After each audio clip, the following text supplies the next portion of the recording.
In this video, we are going to be talking about another qualitative user experience research method called focus groups. Focus groups are designed to gain an understanding of customers' opinions and perceptions of new concepts or ideas. Focus groups are typically used during the design and early stages of research to gain a consensus on customer perception. It is also used after the product has been implemented. This helps to understand customers' perception of a functioning product. Let's talk about preparing for a focus group. The goal of a focus group is to get many participants in a room to gather as many different ideas and perspectives as possible. However, having too many people can limit the ability to get ideas from all participants. There isn't a linear relationship between the number of participants and the number of great ideas. We found that the ideal group size for a focus group is 8 to 10 people.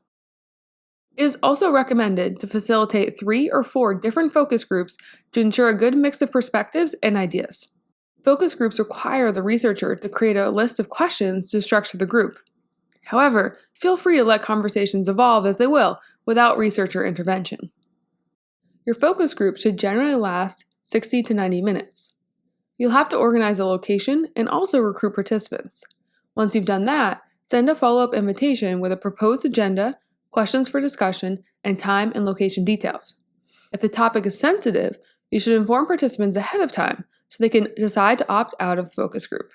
During the session, you should ask permission to record so you can reference it in the future. Ensure equal participation among the group.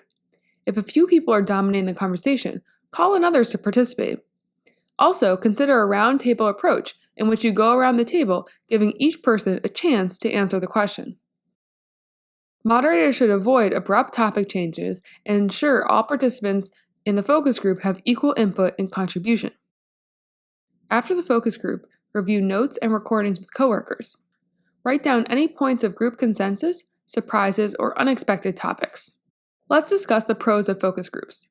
As a socially oriented research method, it captures real-life data in a social setting.